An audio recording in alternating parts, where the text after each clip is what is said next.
Welcome to the National Pulse. I'm Raheem Kassam, editor-in-chief of thenationalpulse.com. Well, yesterday at 3 p.m. on this show, I made a prediction, and I want to remind ourselves of that. This comes just, 10 days, 2 weeks, after somebody who was ostensibly a Trump supporter was executed in the street. I mean, we're not talking about theoretical violence anymore.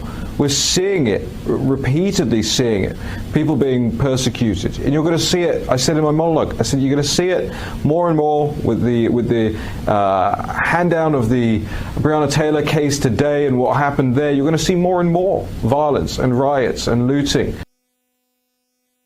And what did we see? Across the nation last night, 2 police officers shot in Louisville, Molotov cocktails thrown at law enforcement, riots in Portland, protests in D.C., looting, businesses smashed, ordinary people harassed again. And the truth is, these riots have been seeded by the political left for some time now. Expecting an election night blowout, left-wing mega donors have been pumping money into hard left street movements in order to prepare them for their street fight on November the 4th. That's why a U-Haul truck pulled up in Louisville, handing out riot equipment to these so-called protesters. The renter of the truck is believed to be somebody called Holly Zoller, who works for a group called the Bail Project, which professes to pay bail for people as an act of resistance.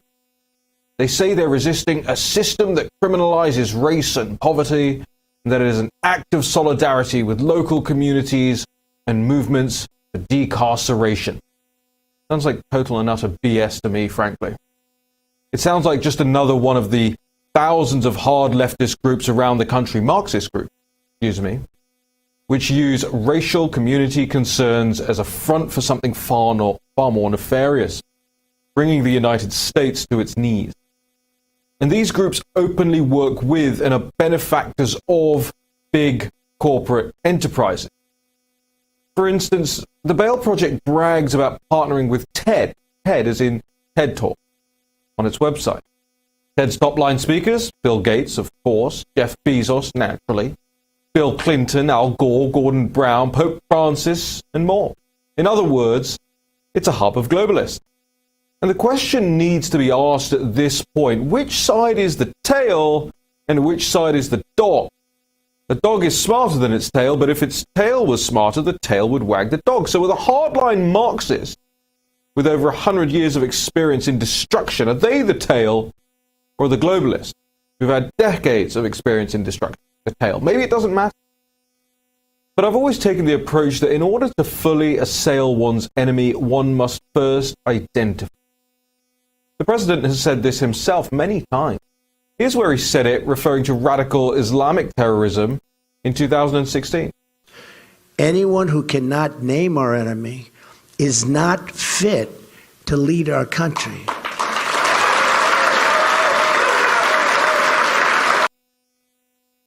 But again, maybe it doesn't matter. Maybe both teams are as bad as one another, and maybe they're just merging to the point where a separation isn't even needed.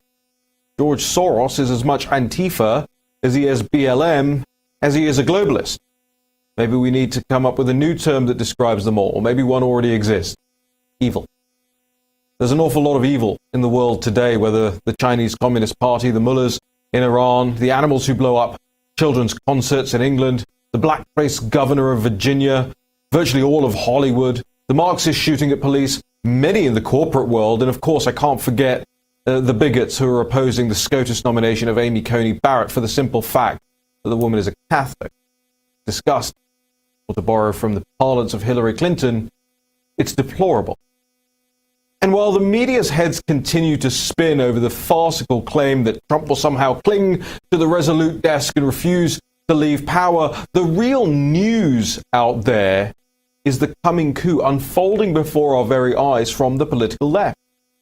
Electoral commissions, transition projects, impeachment witnesses showing back up as experts on elections, the perpetual hiding of Joe Biden. It all points to something this country has never experienced before.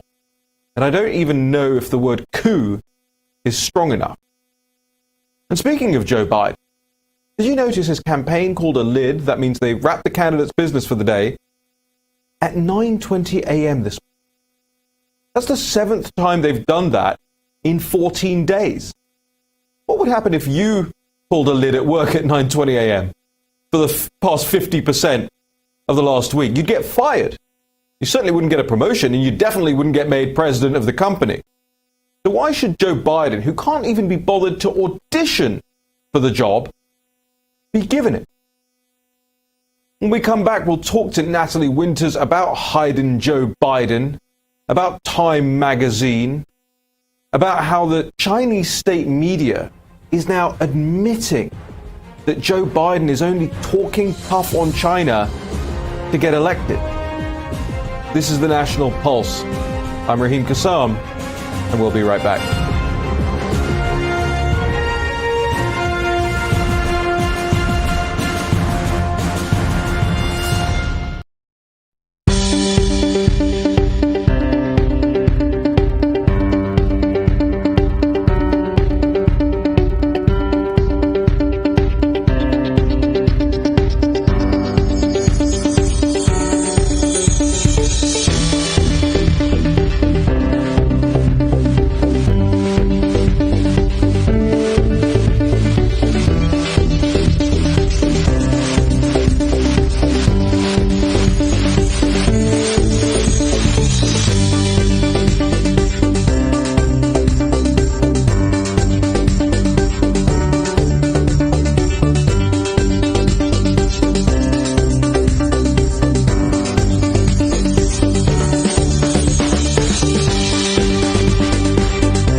Welcome back to the National Pulse. I'm Raheem Kassam, broadcasting live from downtown Washington, D.C. And D.C. was no picnic last night either. In fact, this morning, at about 7 a.m., I awoke to the sound of some sort of protest or something going past my house this morning. There's a lot of it going on, and it will continue. There are a lot of stories that we're covering over at thenationalpulse.com right now. I want to make sure that you're all subscribed. There's a newsletter. Sign up on the website. I want to make sure that you're all getting the push notifications in your browser. Make sure that you agree to that when you go to thenationalpulse.com. And you can go to fundrealnews.com to support our work. Natalie Winters, our senior reporter, joins us here today. Natalie, we're going to get to CGTN, your favorite. Is that your favorite channel apart from Real America's Voice? Probably. It's a love-hate relationship. Which one? Which one's better? Real America's Voice is No, I think superior. you watch more CGTN. I do watch a lot of CGTN. The Chinese state television network. We'll get to that in a second. I want to talk to you about this hiding Biden stuff, right? I mean, I said it in the monologue. How can this guy get away with campaigning for the president, but only 50% of the time? Bizarre. Exactly. There's a lot of talk about the enthusiasm gap for Biden versus Trump, but there also seems to be an enthusiasm gap in terms of campaigning between President Trump and Joe Biden, given that for the last 2 weeks, only 7 days, Joe Biden has campaigned past midday. It's certainly interesting, whether it's hide-in Biden, Beijing Biden, or even basement Biden, whatever you want to choose. Sleepy Joe. Exactly. On the heels of that explosive report coming out of the Senate about his son's business dealings worth billions of dollars with a host of corrupt individuals and foreign governments, the following day, he capped his campaign activities at around 9:20 a.m. The day that the report came out, he said he didn't want to comment on the matter. So again, we don't see him on the campaign trail. As you said, how should he become president if he can't even put in the effort to campaign?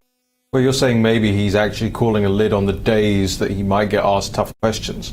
The night before, where something might drop, some report might come out, he may be being scrutinized more in the media cycle, at least on right-wing media sites. We know the left-wing media and the establishment media doesn't do it. That's interesting. That may be something we need to look into. Perhaps, because there's certainly no shortage of newsworthy material to cover from a campaign perspective, whether it's a vacant Supreme Court seat, the pandemic, like I said, that explosive Senate report, but the Biden campaign... This isn't a boring election like 2016 was. This is actually an interesting one. We are pushed for time here. We're going to have Thomas Farnan, a lawyer friend of mine and author of a new book that we've actually worked on together. Well, he wrote it. I'm just helping push it out. I want to make that clear. On in the next segment. But while I have you, Natalie, we'll come back to you at the end of the show as well. While I have you, I want to ask you. Let's play the clip from CGTN. I want to ask you about this. Let's roll it.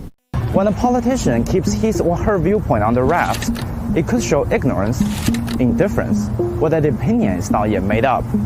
Biden could hardly be associated with the first two.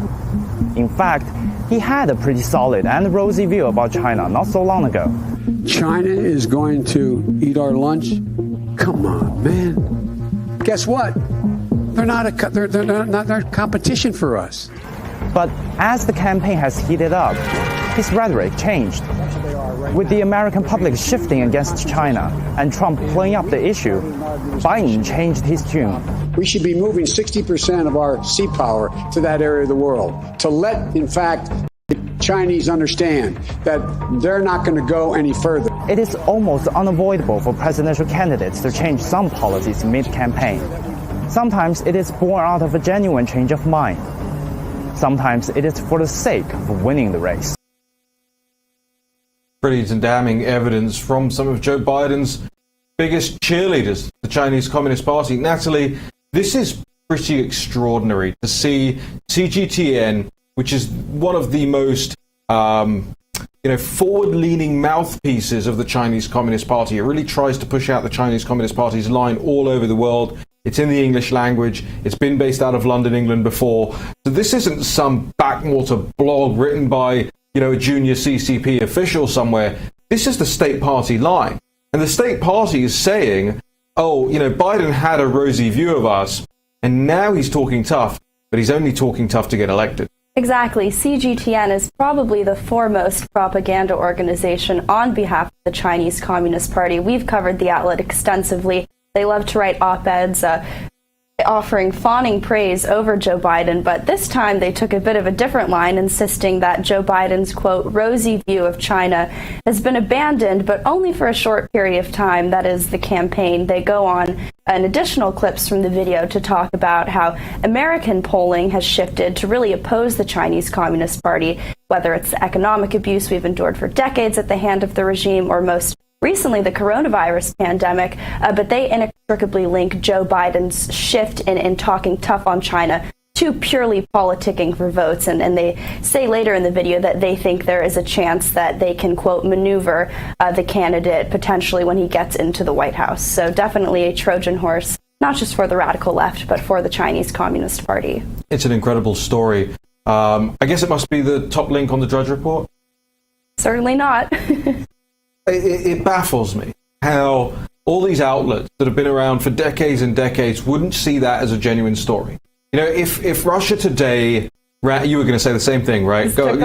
You say it. They like hearing from you more than me. No, exactly. Whether it's the influence of Confucius Institutes on American college campuses to literal Chinese state media outlets effectively endorsing a Democratic presidential candidate. If you were to swap out Chinese for Russian, it'd be front page news on every single news outlet. You'd hear about it nonstop. They'd force President Trump to disavow, like they do with random individuals who seemingly endorsed President Trump throughout the 2016 election cycle. They force him to disavow. Yet here you have the Chinese Communist Party, who, as we saw yesterday, has extensive ties to Joe Biden through his son. And the mainstream media is totally okay with it. They don't push on it. They don't even report on it.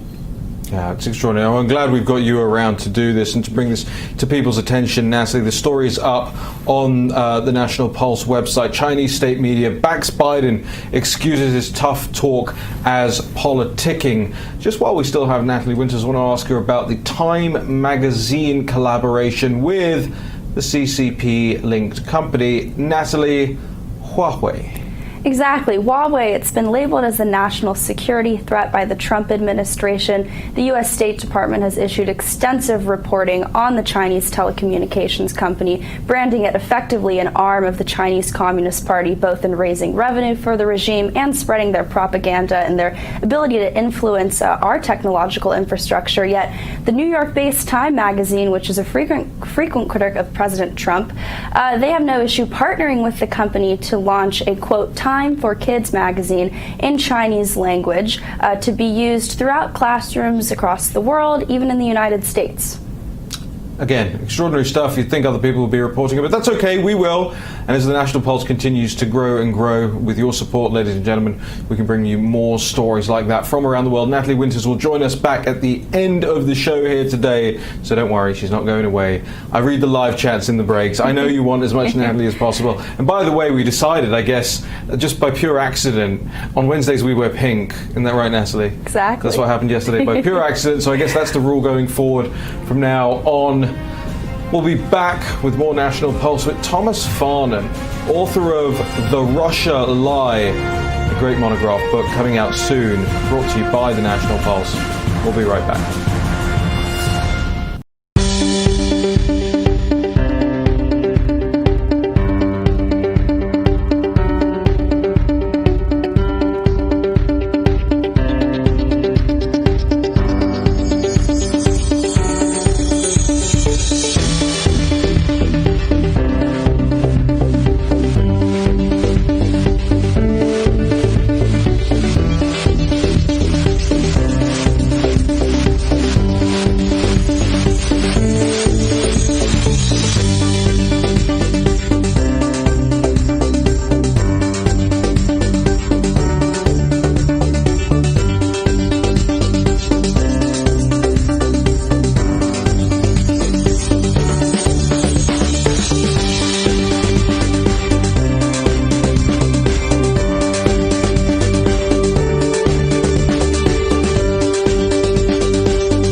We're lied to a lot, really a lot. I mean, every news story seems to have a lie in the headline, Yesterday, CNBC rolls with, the president refuses to leave office. It's not what happened last night. That's not what the president said. And Kayleigh McEnany cleared that up in the press conference today. It still wasn't clear to the reporters in the room. What are you saying? What are you saying? The Playboy Playboy journalist. Yeah, I read it for the articles too. The Playboy journalist says, win, lose or draw, will the president leave office, commit to a peaceful transition? Now, you don't commit to a peaceful transition if you win, right? You don't commit to a peaceful transition if you draw. But this is what the media is now. And my next guest has just spent so much time and effort and brain power on putting together the pieces of one of the biggest lies that we've heard for years and years. Thomas Farnan is the author of The Russia Lie. It's a new monograph that we're helping publish via the National Pulse. You can actually go to therussialie.com right now and actually purchase the book. You can also leave your email address if you want further updates about the book. But this is exclusive to this show and it's exclusive to this audience. So we want you all to get involved. TheRussiaLie.com. Thomas Farnan joins us now. Thomas, thank you so much for taking the time out of your day to be with us. You've taken a lot of time out of a lot of days. I mean, this isn't something that you do full-time as a job. You're a lawyer, right? So tell us what inspired you to write The Russia Lie? Well, I'm a full-time practicing lawyer, and I'm a political essayist. I wrote for the New York Observer during the 2016 election. I predicted Trump's victory. And when Trump did win, there was this story that percolated out of the deep state, out of Washington, that somehow my vote, Tom Farnan's vote, was influenced by Vladimir Putin. And I never believed it. I always thought that this was just another way to condescend to people in Pennsylvania and Ohio and West Virginia, another way to call us deplorables. And I said, okay, where's your evidence of that? And they said, the CIA and the FBI have it. It's top secret, and we can't tell you.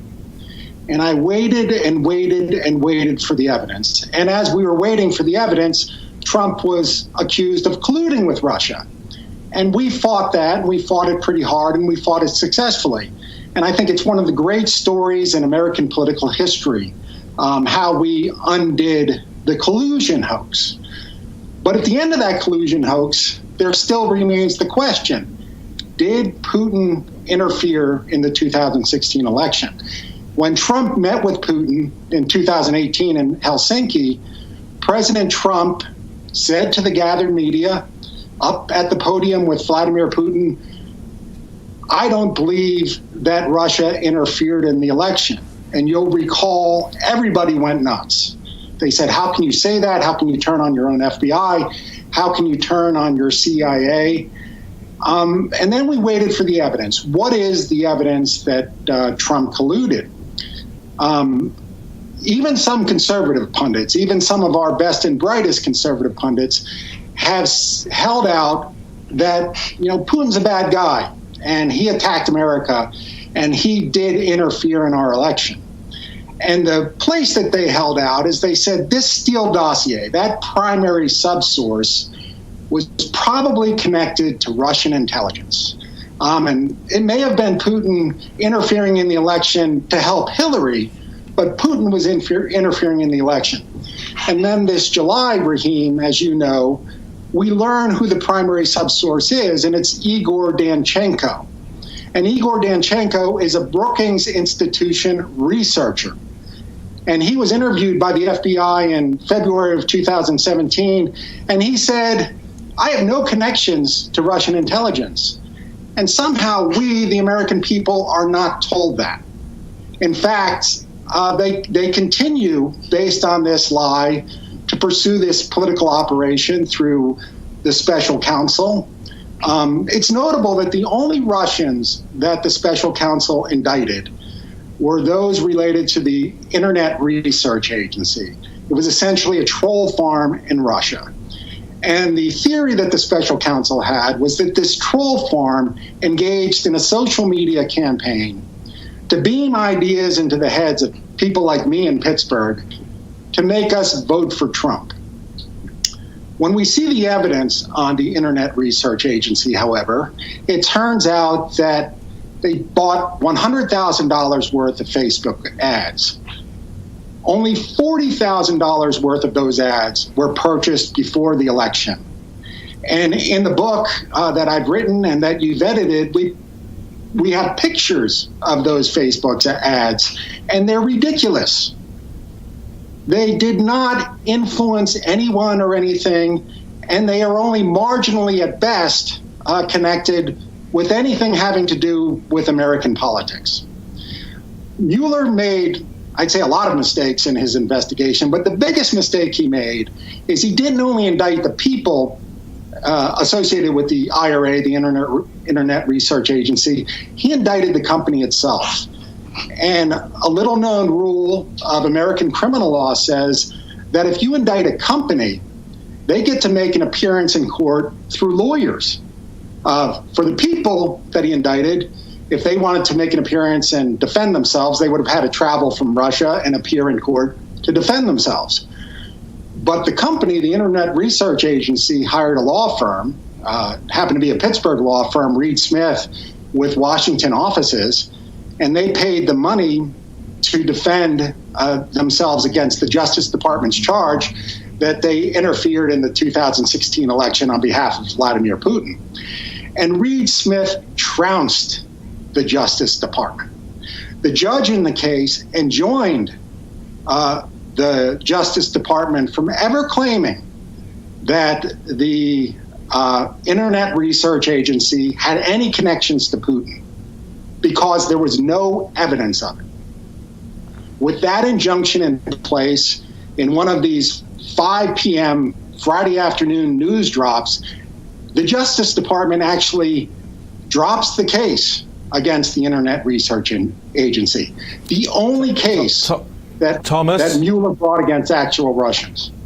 Thomas, just hang there for a second. We have to jump to a quick break. I mean, everything you're saying is fascinating, and I want to give the audience a chance to digest it all. They should go to the russialie.com. You can see the book up on your screen there, I hope, in just a second. There you go, the russialie.com. Head on over there. Get yourself a copy of this thing. I've read it. I've gone through it. It's extraordinary. We'll be right back with more from Thomas Farnham.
Well, welcome back to the National Pulse. I'm Raheem Kassam, broadcasting live from Washington, D.C.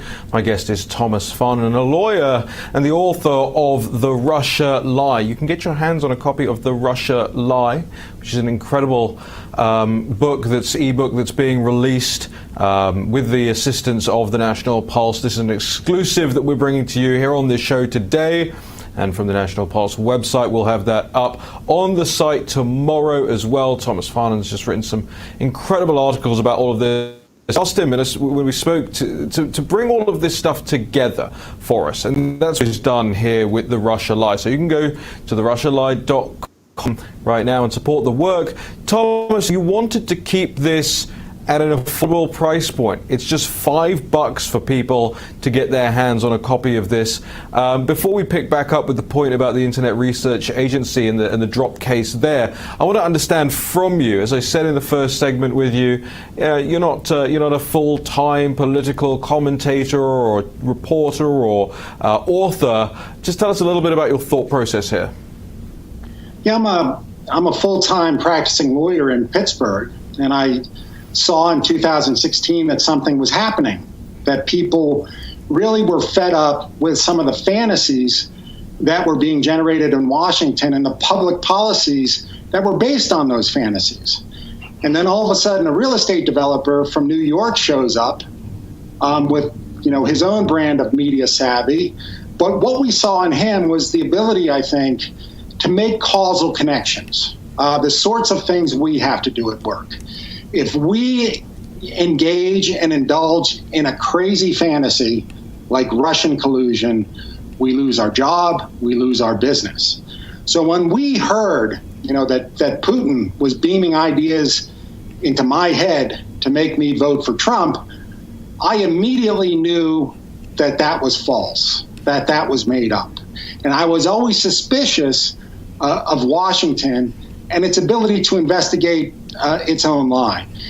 Really, this was a false flag political operation that was conducted against then candidate Trump in 2016. It gained some steam in 2016 when the DNC needs an explanation for emails that John Podesta lost in a phishing scheme.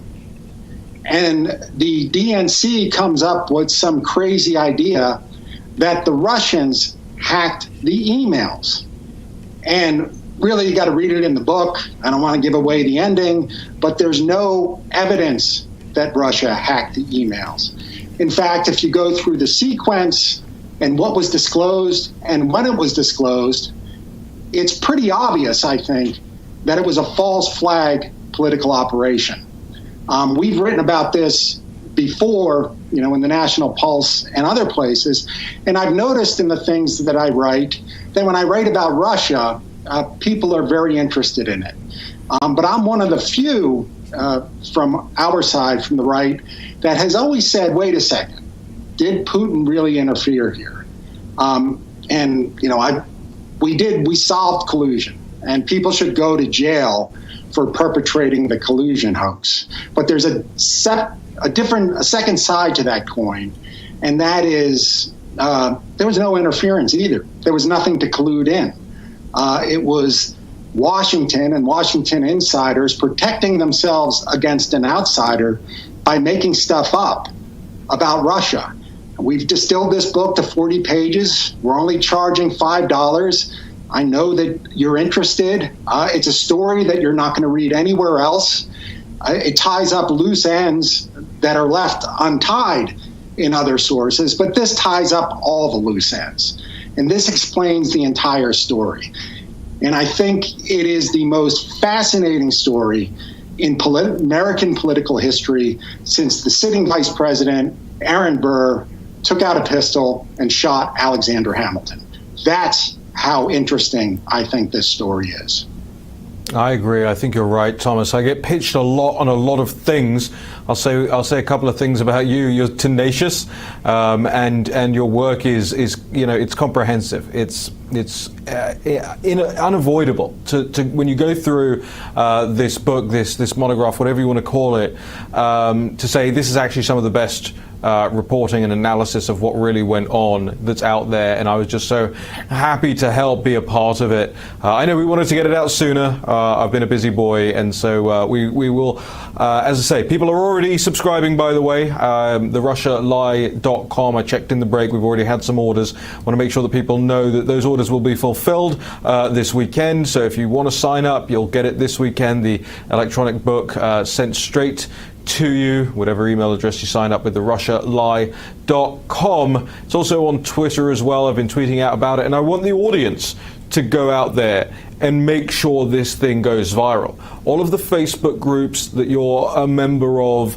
all of your Twitter feeds, your Parler feeds, send it to all of the influencers you know, all of the blue check marks on the political right who echo these things and who make sure that these things trend. I want you to hit them up in their replies. Make sure they see it, make sure they hear about it, make sure they retweet it. Tell them that this is the comprehensive thing that needs to be read by not just Americans, but people all over the world to understand what exactly took place in 2016. Thomas, I want to keep you around for just a few more minutes in the next segment, but before we go to a break, there was things in there that you taught me, because it was so hard to follow on from all of this Russia stuff. I was even accused many times over of being a Russian agent. There are members of the European Parliament who still to this day have websites up accusing me of being a Russian agent. Louise Mensch, I think, accused me of being a Russian agent.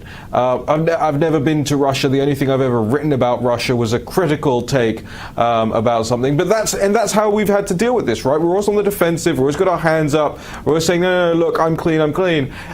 Are you ready to be called a Russian agent after publishing this book? You know, I'm sure I will be, and that'll just make my day. It'll make me laugh. It won't make my day. It'll make me laugh.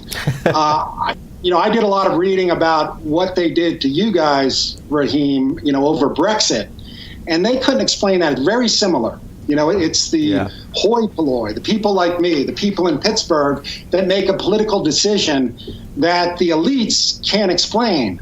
And they want to somehow blame Putin, as if Putin is putting these ideas in our head.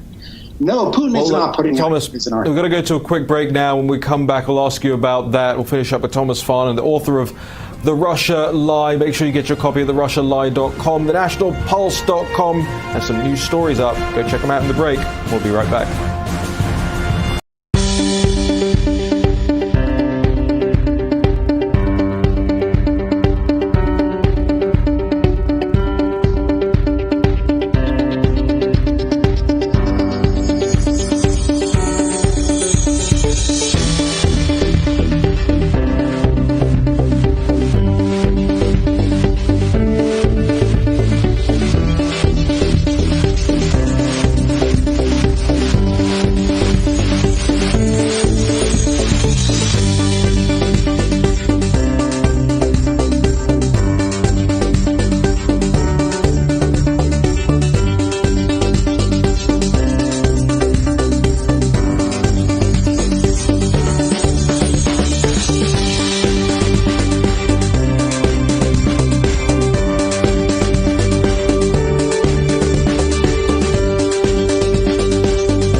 Welcome back to the National Pulse. I'm Raheem Kassam, editor-in-chief of thenationalpulse.com. Thomas Farnan, the orders are already flying in. I can see them live on my screen, so it looks like people are as interested in this book as you suspected they would be. The RussiaLie.com. The Russia Lie is a completed work that is being released this weekend, exclusive to us here at the National Pulse for the time being, but I'm sure it's going to take up legs of its own, Thomas, and I'm only too happy to help spread the word. You've done some amazing work here, and I suppose my question is, why? There's so much else going on in this election cycle. Why are we talking about 2016 again? Look, we're going to see a lot of shenanigans in the coming weeks for the 2020 election, and to understand those and to face those properly and to defend ourselves against those, we have to finally fully understand what happened in 2016. We're almost there, but this completes the circle. We have to understand that Russia didn't interfere at all. There was no Russian interference to even collude with, and the story is amazing. And it's a story that I think your audience and conservatives and all Republicans should read, and Democrats too.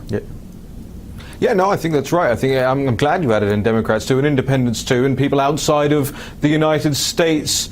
It's such a it makes for such compelling reading. We've got a few tweaks left to make to the publication before we launch it this weekend. So everybody ordering right now, you'll get it very, very soon. Our very own managing editor Nick Regan will be whose birthday it is today. We'll get to that in a minute. We'll be handling the order process, but you can make sure you get it at therussialie.com. Thomas, just before we let you go, could you tell our audience where they can follow you and your work, because you've made such a compelling case here? I'm sure people will be looking for you online. I've written for many publications. I don't have a big social media presence. I'm on Twitter pretty much to follow my stuff. I do have a Twitter handle at @TFarnanLaw, and if you wanted to follow me there, I'll put stuff up. I write for you, Raheem, at the National Pulse, so I have a page there as well. I've written for American Greatness, Town Hall, the New York Observer, PJ Media. I've written for everybody, but I'm a guy from Pittsburgh. I don't often travel to New York or to Washington, D.C., and I write these essays between court dates and deposition dates because I think it's very important that people in Washington and the rest of the world see how we see and understand things in a place like Pittsburgh.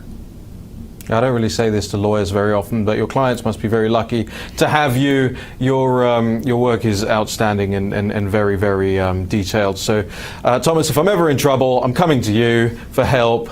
Thomas Farnan, thank you once again for joining us here on the National Pulse. Thank you, Raheem.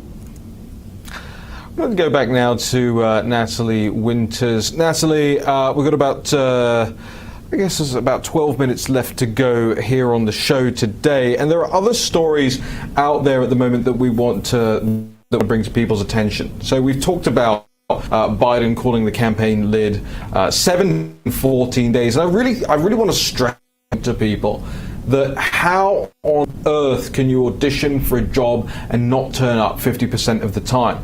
We've learned about what Chinese state media is admitting about Joe Biden's, his rosy take on them before talking tough, and why they're now talking tough, why he's now talking tough. But there are some other breaking stories that are interesting, and for regular readers of the National Pulse, you may have noticed we've built a new breaking section to the site. So right as you go to the homepage and you scroll a little bit down, there's now a little section. It's 3 stories in there. They're shorter stories. Typically what they are is the president said something interesting in a news conference, or we've connected a dot somewhere, but it's not worthy of an 800-word write-up. But we want to keep you invested in the story, and we want to keep you informed of developments as we go along. There are also things up here and there that may be getting covered in other outlets, but aren't necessarily covered with the right perspective or from the with bent on them. The mainstream media will always try and spin been against the America First movement, especially against the president and against nationalism in general. So right now on the breaking site, Natalie, this story about investigators recovering discarded ballots, military ballots, just today. Can you just give us the basic info on that to keep the audience abreast? Sure. So a small county in Pennsylvania, they discovered 9 ballots. All of them were cast for President Trump by members of our military, and they seemed to be discarded, meaning that they would not have been counted in the presidential election had these investigators not uncovered them. So hold on, but I keep getting told by Brian Stelter and by Wolf Blitzer and by, the Drudge Report that, and I do lump all those people in together now, that the president's making up stories about ballots and about the mail-in ballot process and about how this thing is going to be rigged against him effectively. This doesn't sound made up to me. Not at all. Actually, the FBI worked together with local law enforcement to uncover these ballots, and while it's just 9 ballots, which again, for the 9 individuals who cast that's their say in this election, I think it's a symptom of a much broader problem with this whole mail-in ballot system, universal mail-in voting, which we've never really experienced before in the United States. Now, the left will make the excuse now that, this proves why we need more time after the election to make sure all the ballots are counted. So they've set up a system that will necessarily fail, and it was obvious it was going to fail from day one in order to string out election day or election week or election month, as they're calling it, right? Exactly, and as we've seen, we'll have forthcoming reporting on the National Pulse, a host of people linked to these social media platforms who will perpetuate these narratives that come election night, we don't need to know who the president is, and they'll string out who's going to be our president for the next 4 years. Well, a lot of those individuals have been added to the Biden transition team, including Twitter's top lobbyist, a former chief counsel for Facebook, a former lobbyist for Apple, the list goes on. Well, in the next segment, we'll get to who AOC is partying with. It's up on the nationalpulse.com right now. It's not Nick Regan, but it is Nick Regan's birthday today, our managing editor over at the National Pulse. Stay tuned, because we have some very special information for you about Nick Regan. We'll be back with when he's sitting right here, and I'm going to make him sit here as we do it. This is the National Pulse, and we'll be right back.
Happy birthday to you.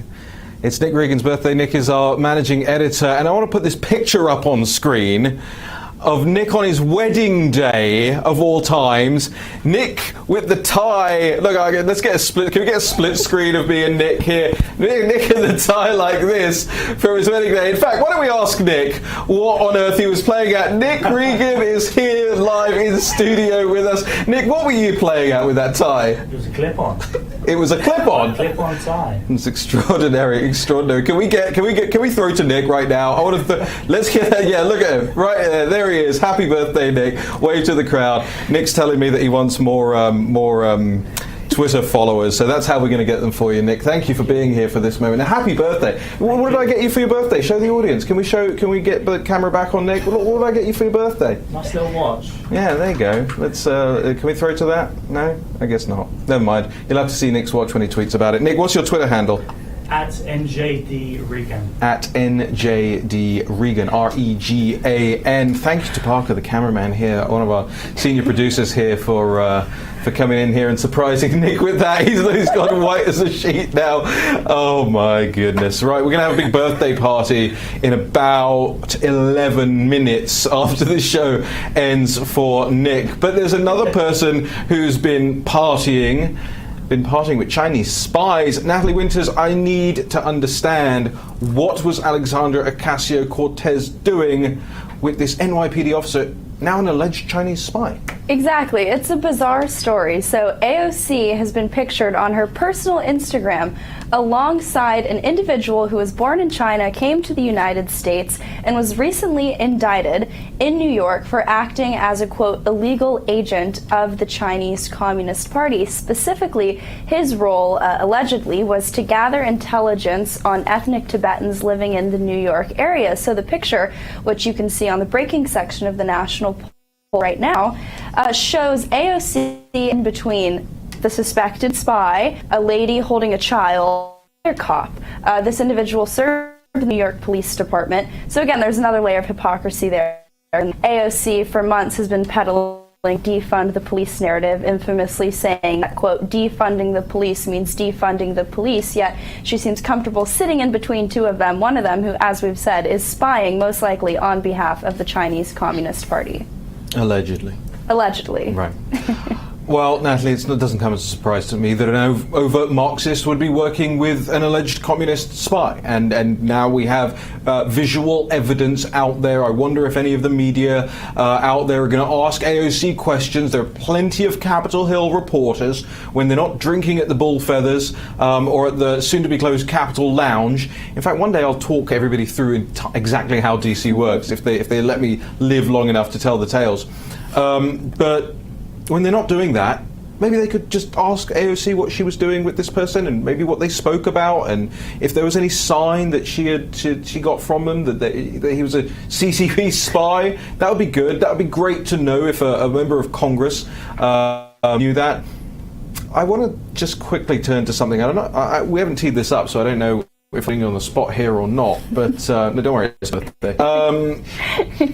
The Meghan Markle story from yesterday went absolutely wild on the National Pulse website. This was the clip of President Trump saying what he said about Meghan Markle, and I'm just personally so glad he said it.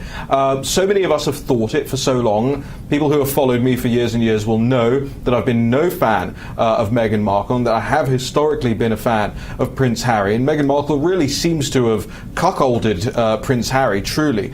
And President Trump wasn't having it. Markle and Harry put this video together where they effectively attack the president, effectively endorse Joe Biden, and Trump was asked about it in a press conference tonight, and he said, "I'm not a fan of hers. I wish Harry luck. He's going to need it." Your thoughts? This is why we love President Trump, because he'll say what we're all thinking, whether it's talking about the royals or longer royals or the establishment over here, whoever it is. He's not afraid to power, even though they're not that powerful. But and this to me affirms why we need another 4-year Trump, so we can have more glorious briefing where he says comments like this. I just want to we've got about 3 minutes left here. Tell the audience what you're working on at the moment. What are we investigating now? so much. I'm getting into the Biden transition team. As always, Chinese Communist Party links there both in terms of consultants for the regime, also through big tech, a lot of malign influence going on there. Also, the Biden Foundation has been doing some very curious activism with regards to transgenderism, all the way down to 18-month-old children who they believe are, quote, gender non-conforming. So be on the lookout for that. Wow, lots of stories, lots of scoops coming soon on thenationalpulse.com. I want to take a moment on this very auspicious occasion of Nick Regan's 45th birthday. No, it's his 30th birthday, but he's got a hairline like a 65-year-old. I want to thank him for managing our support function on the site. Fundrealnews.com is the URL. If you want to support our work, it's really important to us. It means so much, and I think it means so much to the Times at the moment, right? The lack of these stories that are coming out from any other outlets. Winters is on the case, and we need your support. Fundrealnews.com, thenationalpulse.com/support, and of course it's Friday tomorrow. Is it Friday tomorrow? It's Friday tomorrow, of course. And we read some of the names out, not the whole names, because we don't want you getting doxxed or attacked or losing your jobs over being wrong, as is the case nowadays. But we anonymize your names and read out some of the names of officers who have joined us over the last week. So if you want to be a part of that, join up now at funrealnews.com. In the meantime, I want to let you know that we will be live tonight. We did one last night with the new Metropolitan Club, Republican Club. We did one 2 nights ago with the New York Young Republicans Club. We'll be live again tonight, Stephen K. Bannon and I, talking about the plot to steal the election from the President of the United States, from Donald Trump. So make sure you tune in. You can find that on my Facebook page. It'll be on the Citizens of the American Republic page, across the War Room Twitter accounts, on the National Pulse Twitter account. We'll make sure that we alert you before we go live this evening, which I think is about 8 p.m. Eastern time. I know that we're going to clash with the president, who's speaking this evening at 7 p.m. Eastern time. If he goes longer than an hour, there will be a slight overlap. We don't mean to do that, but people are just inundating us with requests to talk to them about the truth, about this coup against the president. Make sure you stick around. Real America's Voice. We'll see you again tomorrow at 3 p.m.